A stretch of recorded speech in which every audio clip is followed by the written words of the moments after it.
तो नमस्कार दोस्तों, स्वागत है आपका गुरु ज्ञान भक्तावल चैनल में।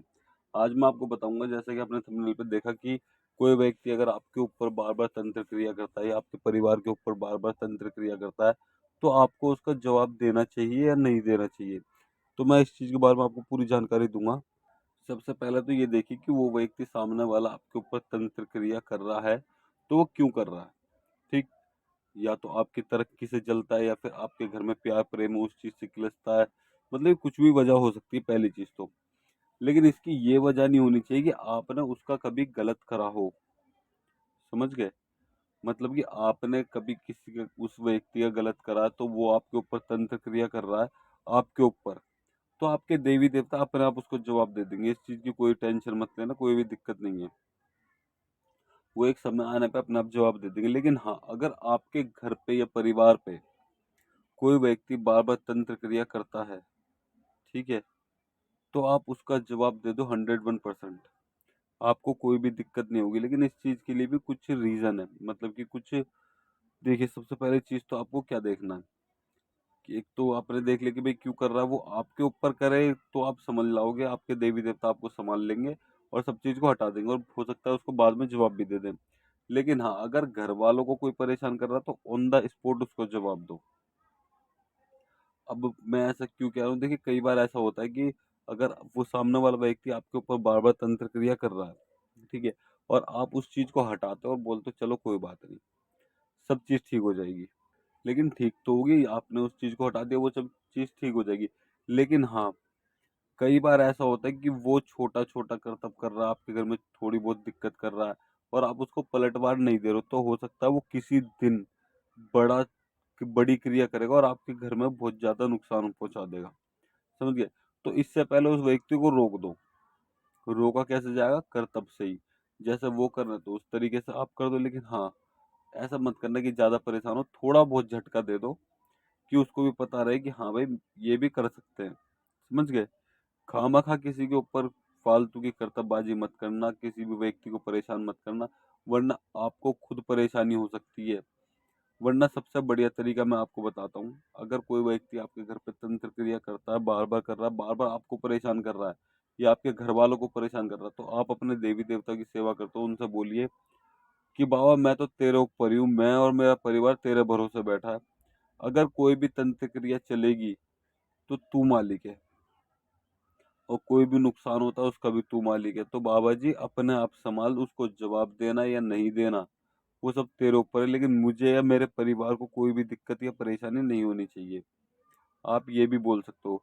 अब हाँ, एक चीज़ और, ऐसा नहीं होना चाहिए कि आप किसी भी व्यक्ति के ऊपर आप भी तंत्र क्रिया कर देते हो या फिर किसी भी वजह से, ठीक है, आप तंत्र क्रिया कर देते हो, छोटी-छोटी बात हो गई किसी से, आपने फिर तंत्र क्रिया कर दी, सामने वाले को परेशान करने के लिए, तो कभी भी ऐसा मत करना।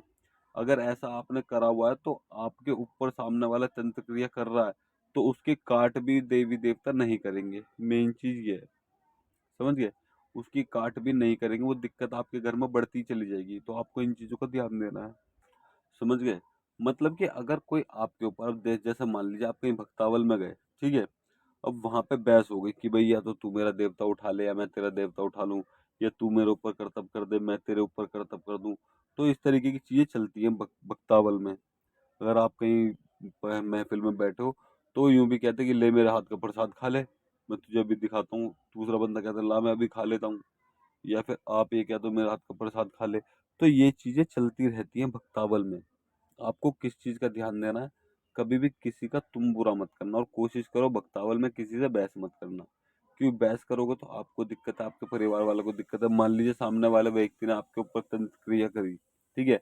उसने कोई चीज़ भेजी, वो आप पे अटैक ना करके आपके घर की तरफ मुड़ गई और आपके घर में दिक्कत दे दी, चाहे छोटी-सी दिक्कत दी हो, लेकिन दिक्कत तो दिक्कत है। अब मान लीजिए आप कहीं, जैसे आपके साथ तो देवता है, ठीक है? यानी कि आपके सामने देवता खड़ा है, ढाल बन के।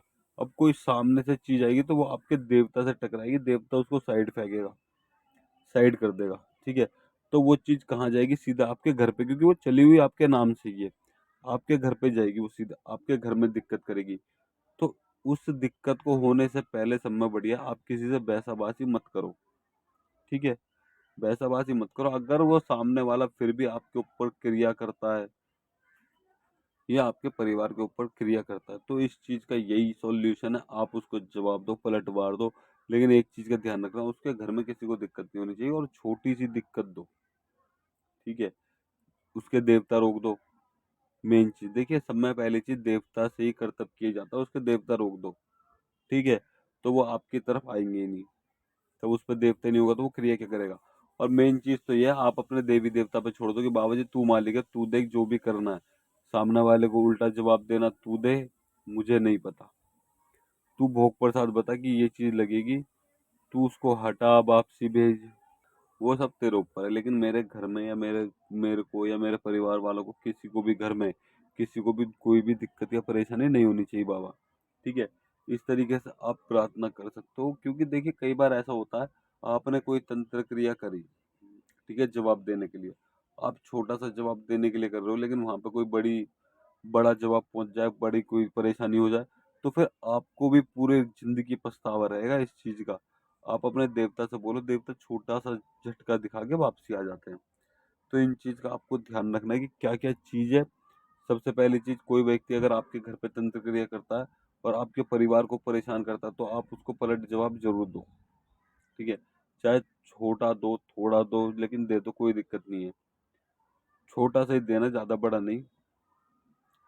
मेन चीज, अगर आप किसी को पलटवार के लिए जवाब दे रहे हो, तो आपके देवी देवता में, आपके अंदर सेवा में, आपकी सेवा में और आपके देवी देवता में इतना सामर्थ्य होना चाहिए कि सामने वाले के कर्तव्य को रोक दे। समझ गए? मतलब कि जैसे मान लीजिए आप सेवा साधना नहीं करते हो, तो आपके देवी देवताओं की पावर कम है, ऊर्जा कम है, यानी कि ठीक है, आपके अंदर देवी देवता के प्रति ऊर्जा कम है। तो उस ऊर्जा को बढ़ाना है आपको, देवी देवता की सेवा करने के लिए। ऐसा ना हो कि आपने सेवा करी नहीं और आपने कुछ चीज चला दी और सामने वाला चौकन्ना बैठा है। जब वो एक बार आपके घर में कर्तव्य कर सकता है, तो बार बार भी कर सकता है। अब सामने वाला व्यक्ति एकदम चौकन्ना बैठा, उसने क्या करा, आपकी चीज तो हटाई हटाई, साथ में दो चार चीजें फालतू भेज दी आपके घर के अंदर। अब जो तांडव होएगा, मतलब कि जो भी परेशानी होएगी, वो आपके घर में होगी, फिर आपसे संभलेगी नहीं। समझ गए? तो आपको इस चीज का ध्यान देना है कि कर्तव्य करने के लिए आपके देवी देवताओं में सामर्थ्य है भी या नहीं है। क्योंकि चीज तो भेज दोगे, वो कोई ज्यादा बड़ी बात नहीं, कोई भी व्यक्ति नया भगत बन के वो भी चीज भेज देगा। लेकिन उस चीज को रोकना कैसे है? अगर सामने से कोई चीज आई तो उसको रोकोगे कैसे? इस चीज के लिए आपके देवी देवताओं के अंदर सामर्थ्य होना चाहिए। तो इस चीज का आपको ध्यान रखना है, ठीक है? कोई भी दिक्कत नहीं होनी चाहिए, कोई भी परेशानी नहीं होनी चाहिए। समझ गए? वरना सामने वाला कर रहा, आप उसको हटाओ और अपने देवी देवता की सेवा में लगे रहो कि बाबा जी तेरे ऊपर है, तू जान, तेरा काम जाने, मुझे नहीं पता कौन भेज रहा है, क्या भेज रहा है, कैसे भेज रहा है। इस चीज को वापसी भेज, और तेरा मन करे उसको जवाब देने का तो उसको जवाब भी दे दे, बाकी मुझे कुछ नहीं पता। मैं तो तेरा सेवक हूँ, मैं तेरी सेवा कर रहा हूँ। आप इस तरीके से बोल दीजिए, दे जो भी आपके देवी देवता होंगे वो अपने आप संभाल लेंगे, जो भी करना होगा अपने आप कर देंगे। आप ज्यादा चिंतित मत होइएगा। हाँ, लेकिन उस व्यक्ति को, अगर आपने कर्म कर रखा है, सब चीज कर रखा है, और नाजायज कोई व्यक्ति आपके घर वालों को परेशान कर रहा है, तो आप उसको जवाब दे, तो कोई भी दिक्कत नहीं है। समझ गए? लेकिन इन बातों को ध्यान रखते हुए आप भी सेवा करते होने चाहिए। ऐसा ना हो कि आपने तो चीज छोड़ दी, उसके बाद उन्होंने छोड़ी तो आप संभाल नहीं पाए। इस चीज का ध्यान रखना। और अगर आपको हमारे द्वारा दी गई जानकारी अच्छी लगी हो, तो वीडियो को लाइक करें, चैनल को सब्सक्राइब करें और बेल आइकन जरूर दबाएं, ताकि हमारे द्वारा दी गई जानकारी आप तक समय पर पहुंच सके।